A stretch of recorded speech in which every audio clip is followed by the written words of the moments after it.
Hi! So to those who are new here, I am Angel and my channel is a bunch of videos about my travels and everything in between. And tonight, I am gonna answer questions that you've sent me.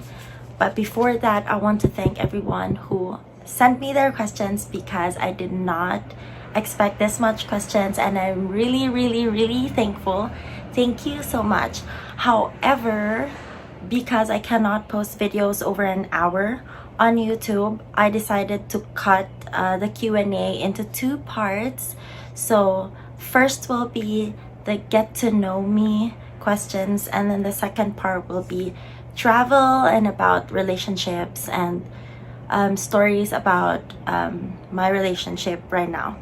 So like love and stuff. So yeah, let's start. Number one, how do you celebrate? Let's start. So this is get to know me part. Okay. So yeah, no. First question is, how do you celebrate when something great happens? Food. It's always been food. I don't drink. So a bunch of people, like some people would go have drinks when something good happens, but me, it's always food. My first job, like my first salary, I spent it on food with my family. It's always food because I love food. I love food. I love food.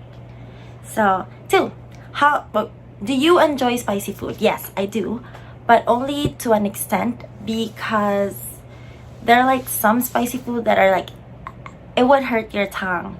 So I just like that noodles, the Korean noodles, the Korean spicy noodles, I could only take until ×2. Anything beyond that, I can't take it. So I like spicy food, but not the super spicy ones. So when you were little, what did you want to be when you grow up, and why? When I was younger, I always wanted to be a lawyer.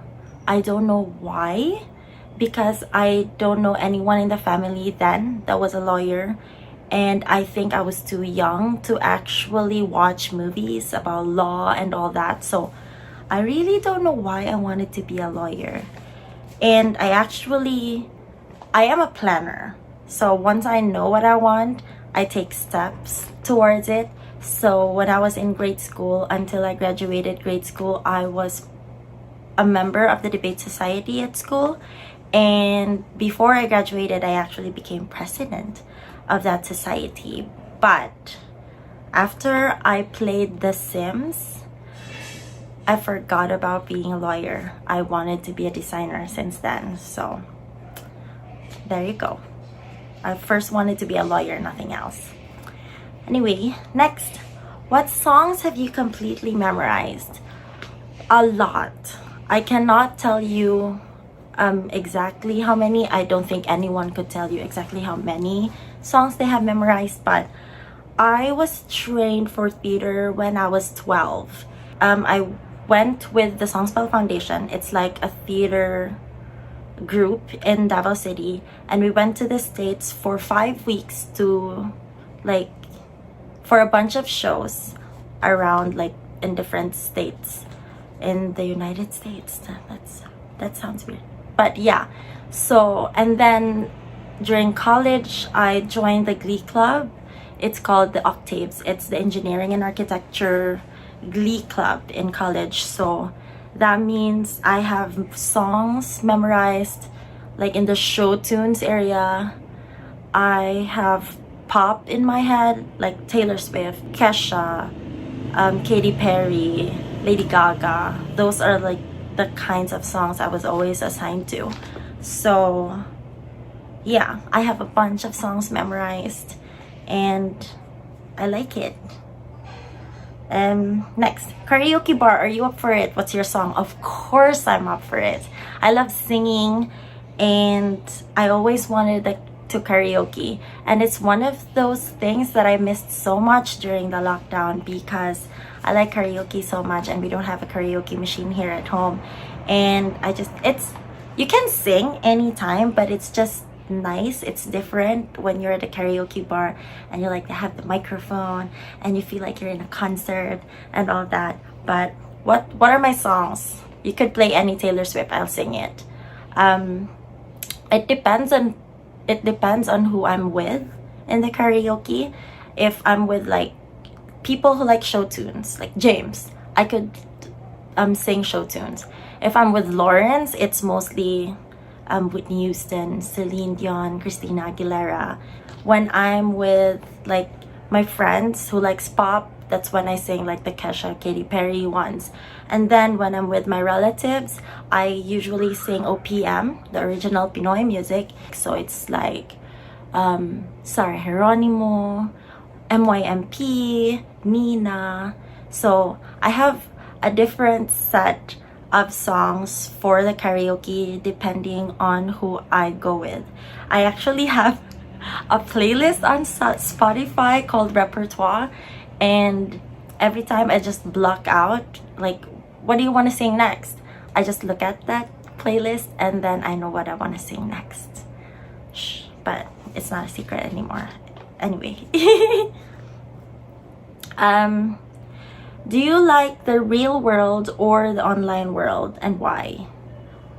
Oh, by the way, these first few questions are from Ask FM, so these are sent anonymously. So yeah, do you like the real world or the online world? I think everyone would say they would like the real world, and that includes me, because in the real world, you actually know it's true. If you fake it in the real world, at some point people are gonna find out. And I don't know, it's just realer in the real world.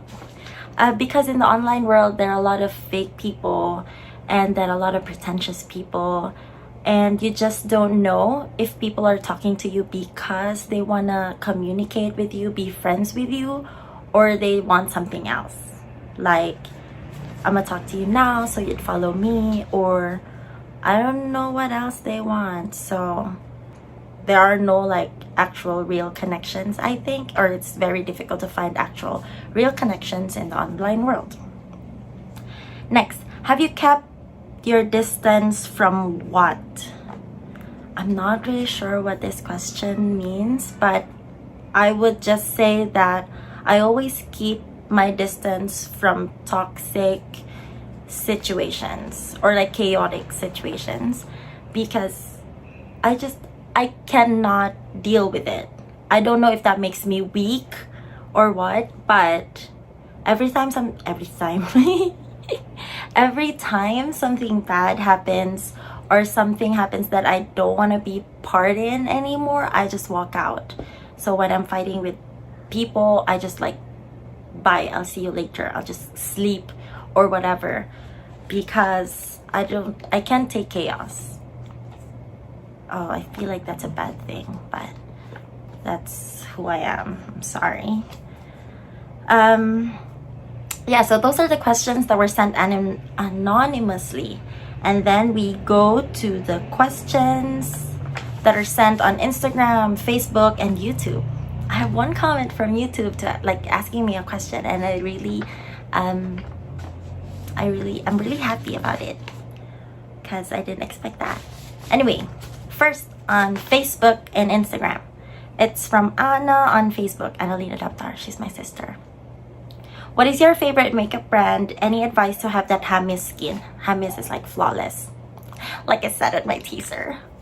Flawless skin. So I don't have a makeup brand. I don't have a favorite makeup brand, because every time I use up something, I always try to look for another brand to try or another product to try. And if I can't find anything, that's when I go back to the product. But it's not about the brand, it's about the compatibility of the product to your skin. Because before I use Cetaphil and Elizabeth Arden Ceramide, always, like all the time, I got so hiyang, like my skin is so okay with it, it's compatible with it, that I stuck to those brands for years.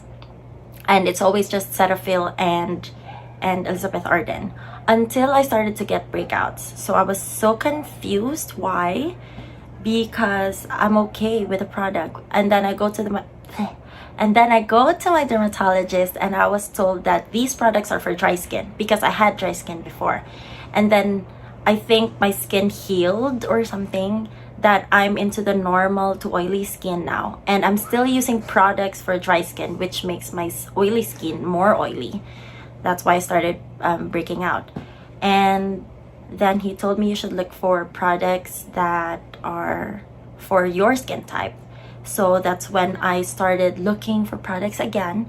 And so even though I don't have a makeup brand, a favorite makeup brand, I use Innisfree, the green tea facial wash now. And then on my lockdown series, you've seen me use the Kiehl's daily revitalizing concentrate and a micellar water and the Kiehl's. That's it. That's all I use every day, and I think that's what's important. It's not about the brand. Choose the products that's compatible to your skin and actually use them every day.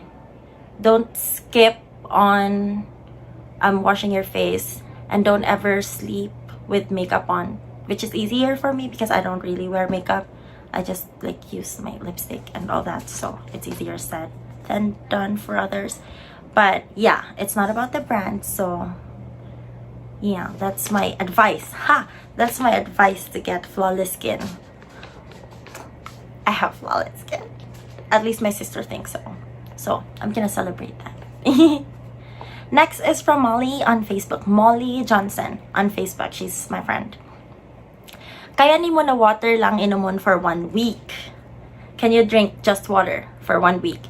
She asked me this because she was my teammate back in college. So in college, I played basketball. And even though we're so thirsty, we're so tired, I still don't drink water. I do when I'm super tired because the school does not give us Gatorade like NBA people. But so we just get water, and all I do is like sip, and that's it, and then run for another quarter again, and I would survive with that because I don't drink water. It's tasteless, guys. Why do you want to drink water? And I don't understand why or how people say I like water because it's yummy. That's my niece Elshki. She just said water is yummy. I'm like, no, it's tasteless.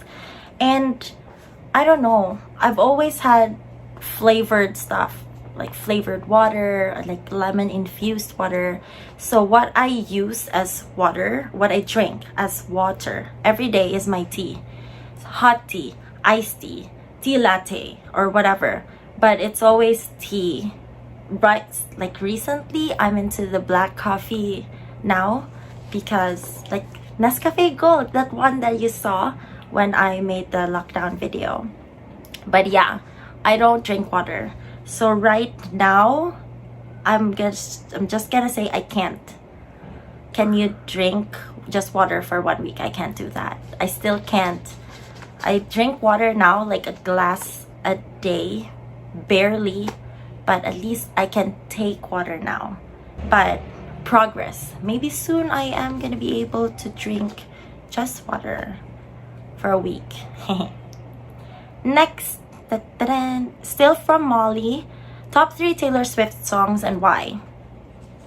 So on the top of my head, I'm gonna say Lover and Cornelia Street. When Taylor Swift launched that album, I was so in love with that album. The songs are just, it's very different. It's not the country Taylor Swift. It's not the angry Taylor Swift. It's like floating in the clouds, happy Taylor Swift. So yeah, I like Lover because she sounds so in love in that song, and maybe it's just the right timing that I'm kinda in love too. Know that I'm in love too. So maybe that's why I relate to the song so much. Cornelia Street, because it talks about a love that's so strong that it could destroy a really good place with good memories. Like Cornelius is like, I can't sing it, it's not in my head.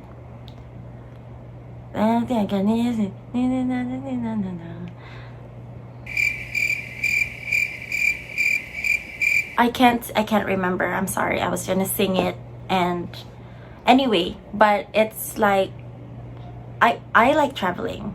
So imagine loving a country so much, or for her it's the street, but imagine Croatia. I went to Croatia with Jacob, and it's my first time in Croatia. So everything Croatia, all my memories in Croatia is attached to Jacob. And imagine, like, if something bad happens to us, I hope not, but if something bad happens to us, imagine that whole set of memories for that really lovely place just crushed. It's like, it's a love so strong that my love for traveling will be crushed because this love didn't work out.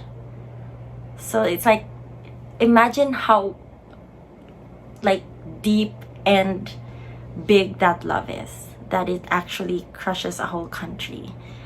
Oh, that's just two. One would be, oh my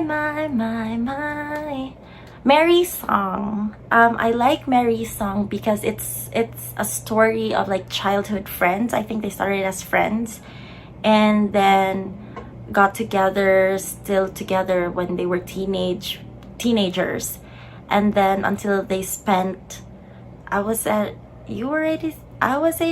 you were 89, and then I still look at you like the stars that shine in the sky. Oh my.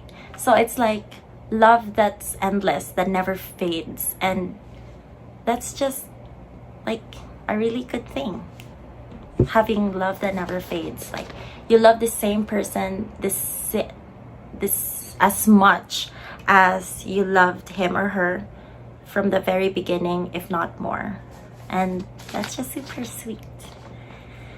Anyway, from Anna, my sister, on Facebook, what is your favorite Tagalog movie or teleserye? Ha ha ha ha, there's a ha ha ha there, because I don't watch so much Tagalog movies or teleserye as TV series. So I had to think about it, and I am gonna say that my favorite Tagalog movie is Meet Me at St. Gallen. So it's about, for me, how I see it, it's about committing to something that you know you like, even though you're not yet sure about it, at least exploring the idea, because opportunities like burlesque, opportunities have their shelf life.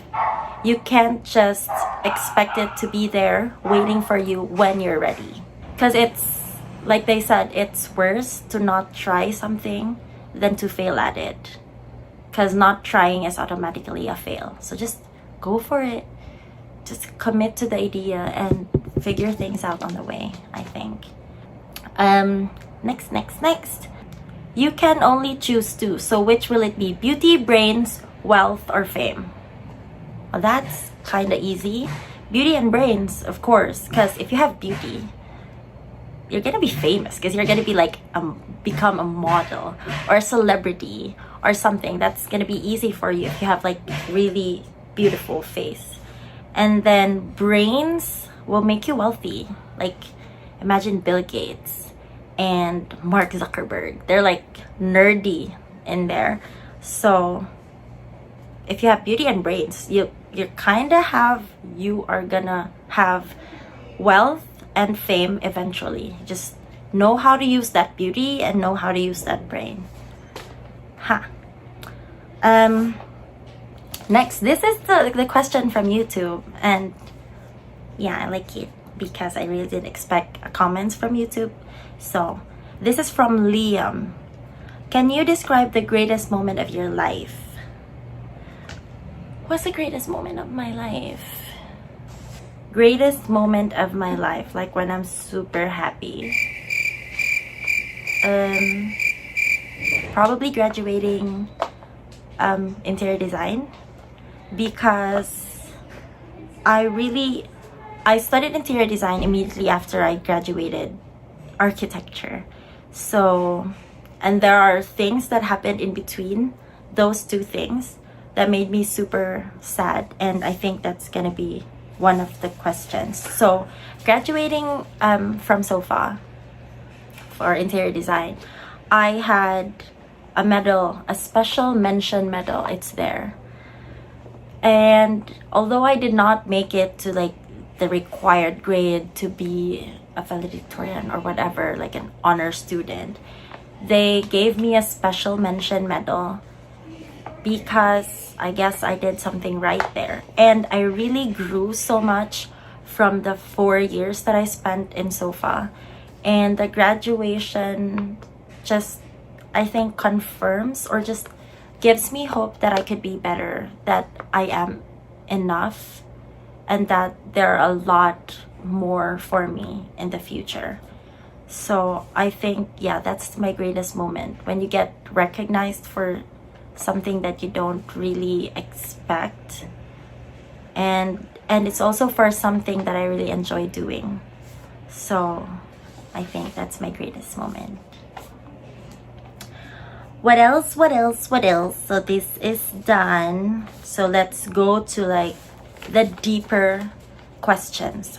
Deeper, profound questions. So first, from my best friend from college onwards, James. This is the James I always tell you, I told you about earlier. He likes show tunes. He likes the same music as I do. We're like carbon copy with each other, but he's a guy, I'm a girl. So it's so easy to be best friends with him, because if I don't like it, he probably wouldn't like it. So yeah, anyway, so this is Captain Airbender on Instagram. He's a pilot, guys, so if you like him, I'm gonna post his picture here. Sorry, James. Just send me a text and I'll hook you up.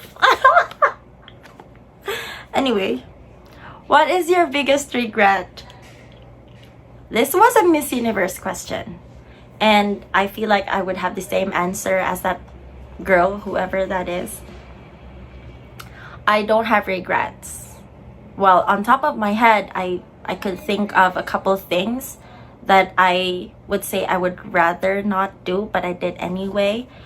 But those things took me to where I am right now and helped me become who I am right now.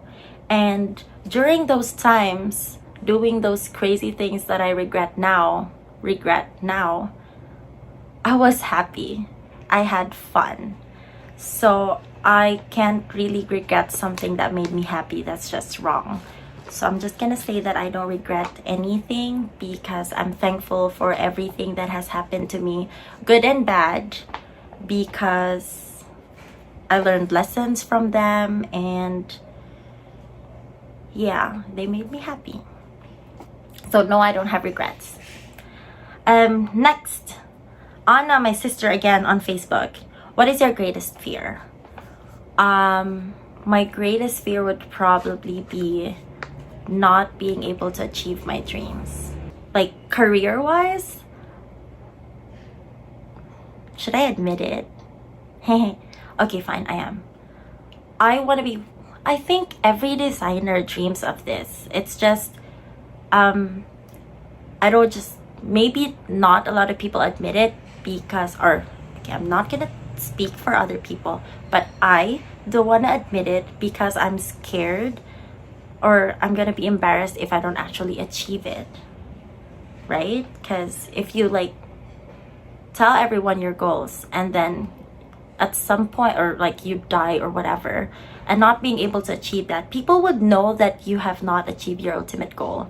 So if you don't say it, I think it saves you the embarrassment or whatever. But my dream career-wise is to be able to become famous for something I designed. I mean, there are other ways to be famous, like, I don't know, but if I want to be famous for something I designed, because I studied design for 9 years, and I would want something to come out of that, even if it's just one thing or like one building or something. So yeah, I studied architecture for 5 years and interior for 4. It's crazy, I know, and that's my biggest dream. And what's the question? That's like the greatest fear is me not achieving that, because I feel like it's a waste of time, because like I said, I'm a planner, so everything I do, sorry about the dogs, so everything I do is like towards that goal.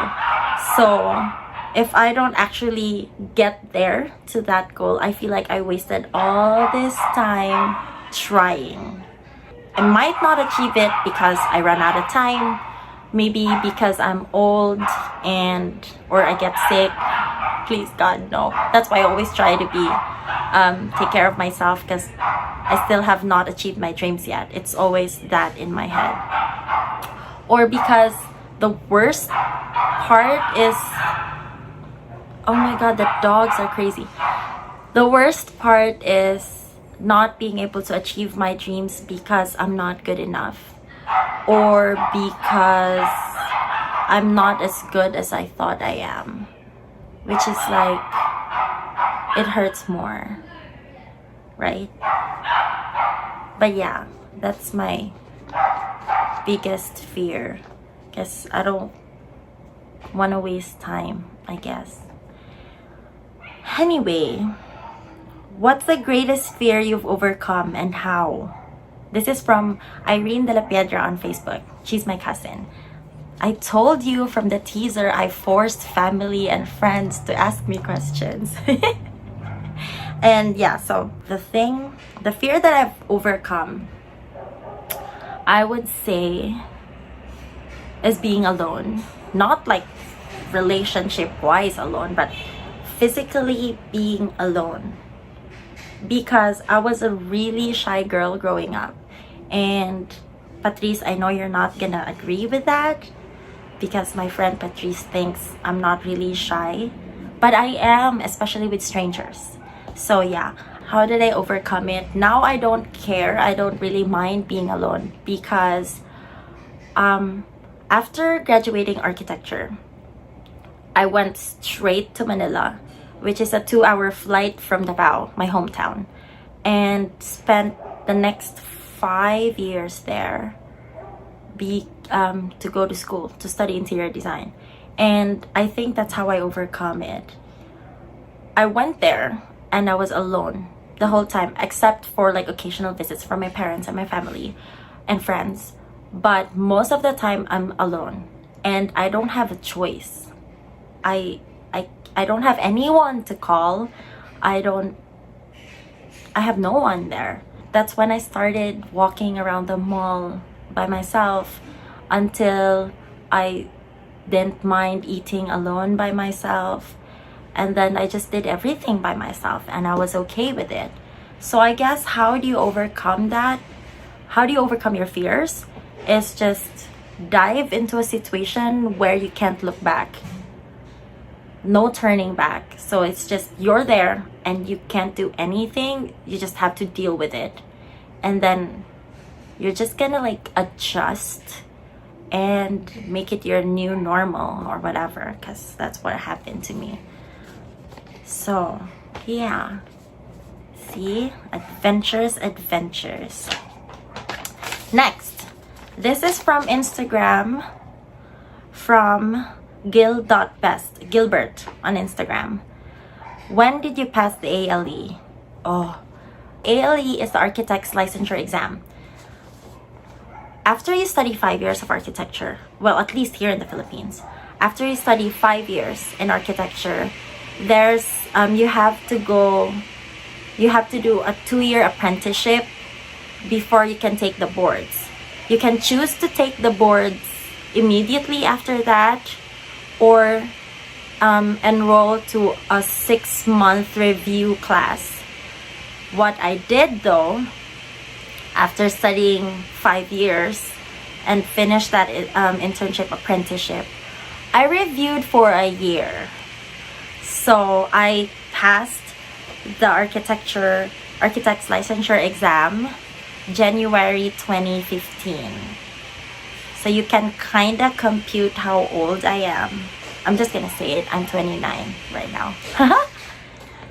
Sorry about that shake blender thing. I feel like you heard that. Anyway, there are a bunch of questions from other people that I'm gonna answer that goes back to that that exam, because, well, okay, these are the next questions which kind of connects to that ALE thing. From Davey on Facebook, unsay pinaka-challenging experience na imong naagihan? What is the most challenging experience you've had? And my answer is that ALE. And then there's from Steven Chewy on Instagram, what tragedy in your life that you are thankful for, even if it has affected you greatly? That still goes back to that ALE.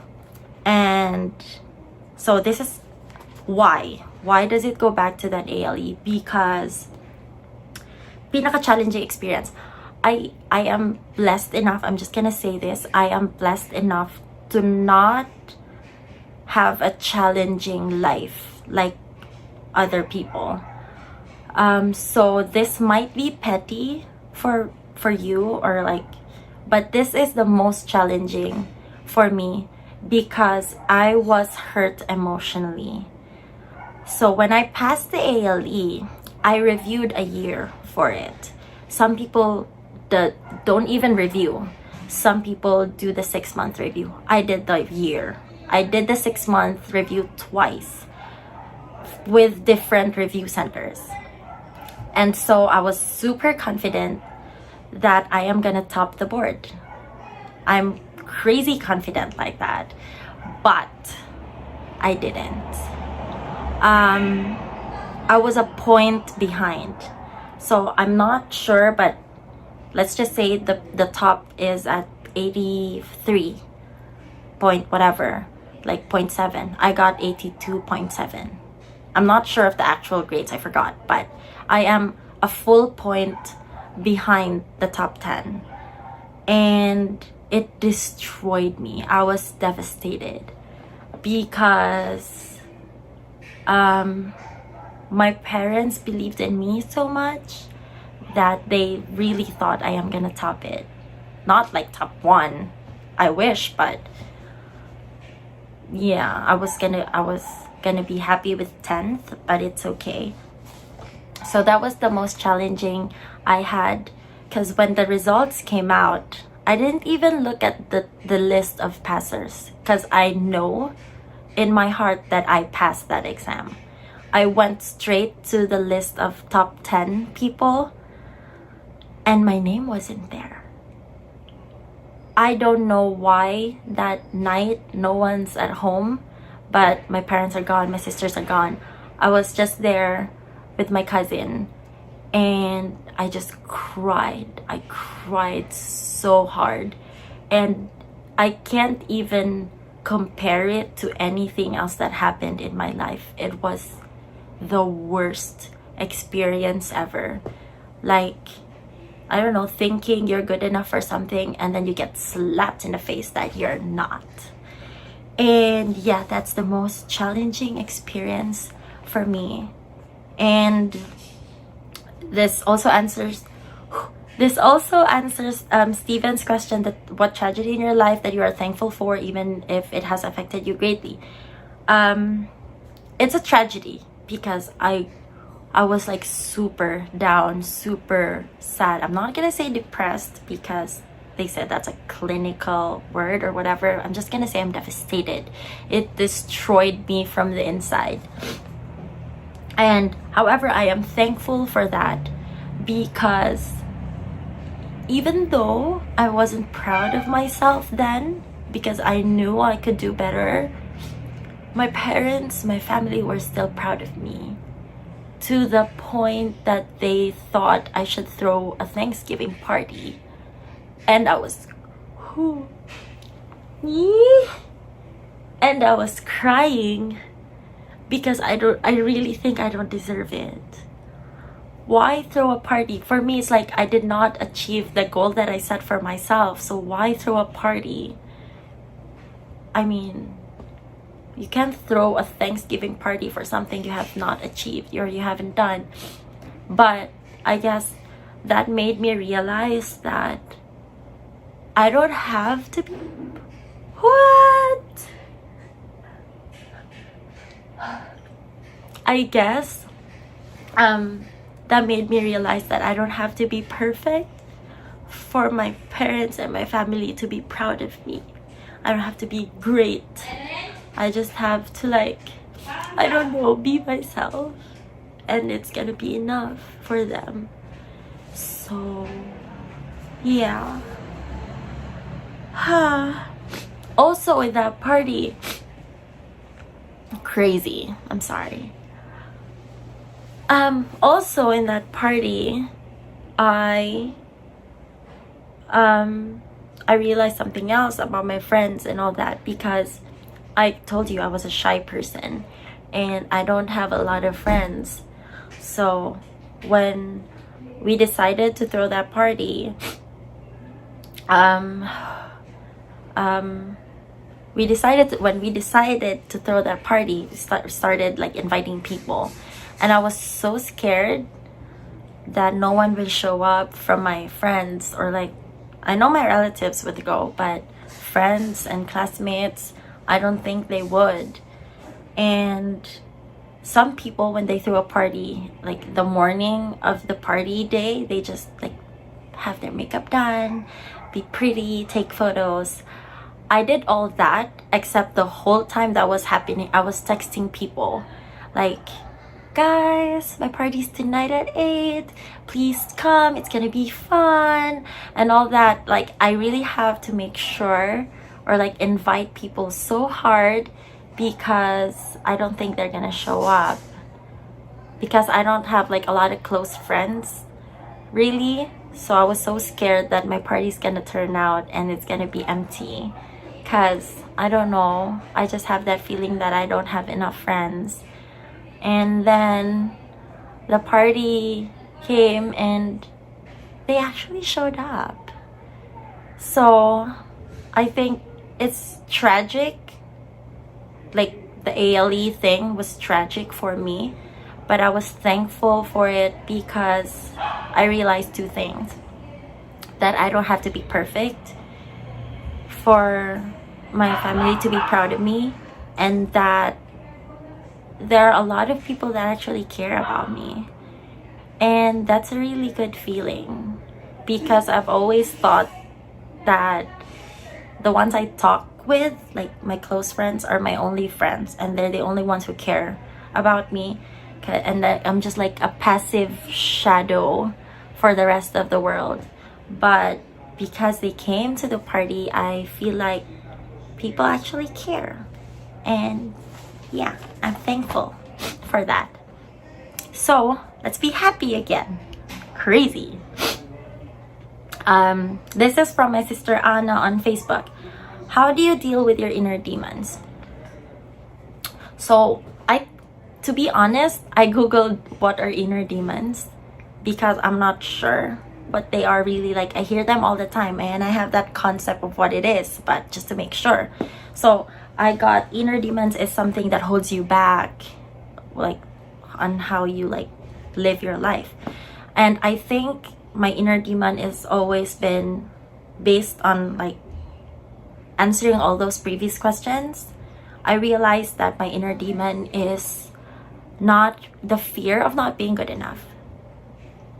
That should have been my greatest fear, but it's not. I don't know. But it's not really a fear of not being good enough. It's just there at the back of my head that you're not good enough, you're not good enough. But yeah, so that is my inner demon. And how do I deal with it? I'm an overachiever because I'm a middle child, and because I want to tell myself that I'm good enough. And to do that, I have to learn, study, practice, everything, so I could tell myself that, okay, I'm good enough now. And I have a solid support system. It's amazing, especially my sisters. Like with this new thing that I'm trying out, this YouTube thing, my sister at the end would tell me, oh, your videos are edited so nicely and stuff. I'm not fishing for compliments, don't get me wrong, but just hearing things like that makes me think like, well, at least I'm good at something, and it kind of makes me feel happy. And then Anna would share my videos to her friends, to everyone, to like her Facebook, her group chats, and all that. And then I see that I have like a high number of views, well, high for my standards. I just have 50 subscribers right now. If you have like friends who you think would be interested to what I post, tell them to subscribe.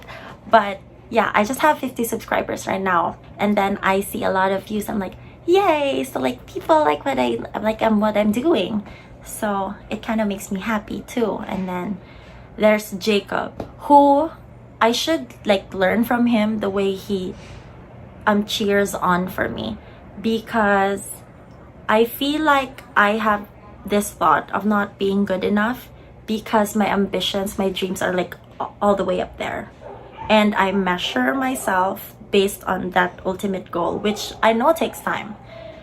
So the support system that Jacob gives me is that he cuts little like goals. He cuts my goals into little goals, and every time I succeed, he would celebrate it like it's crazy. So like when I just hit 50 subscribers, he texted me like, baby, you have 50 subscribers now, welcome to the big 5-0. And that's not much, we all know that's not much, but just because he breaks it up like that, I feel like, yay, I achieved something, I'm good enough for 50 like or something. But yeah, I have a really good support system, and I try to learn so much, practice to be good at something that I actually do. So yeah, that's how I deal with my inner demon. And then next, wait, that's it. Oh, here. Next, this is from Francis Ian Maloney on Facebook. Hashtag Archie Mal. Okay. As a professional and mature person you are today, what is the best advice you can give or tell your younger self? 18 years old. Like I said, I always felt like I was not good enough. And 18, I was in college then. And looking at my classmates, I've always had that thought, I'm not good as them. I'll never be as good as them. So right now, learning everything that I've learned from 18 till 29, I am gonna say that the advice I would tell myself would be to not compare yourself to others, and then just focus on your goal and try hard to achieve it, and that you are good enough. You'll get there eventually. You are already good enough, and you're gonna be better. Just don't worry about anything else. Just focus on what you do, and you'll get there eventually. And then the last for this video is from Anna. How do you see yourself 5 to 10 years from now? I am gonna say that 5 to 10 years from now, like I said, I'm a planner, but recently I am torn towards two paths. One was the one I set a few years ago, like years ago. This is what I want to do. This is the goal I want to achieve. However, because of recent happenings, like changes in my life, I am seeing another path, which would make me happier. I think I would have more growth and stuff, but it's so uncertain. I am gonna struggle for sure. So I'm not sure yet which one to take, but I am just gonna say that I hope that in 5 to 10 years I will be financially independent, doing things at my own time, doing things that I actually truly love, pursuing my passion, and just being happy where I am by then. So yeah, that ends part 1. It's a roller coaster of emotions, but that's it. So there are a bunch more questions and I'm gonna answer them for my second video, which will talk about travel, love, and relationship and my thoughts about them and all that. Yeah, it's kind of long video. I'm happy that you stuck with me the whole time, and I'll see you on the next video. Bye! Thank you for the questions again.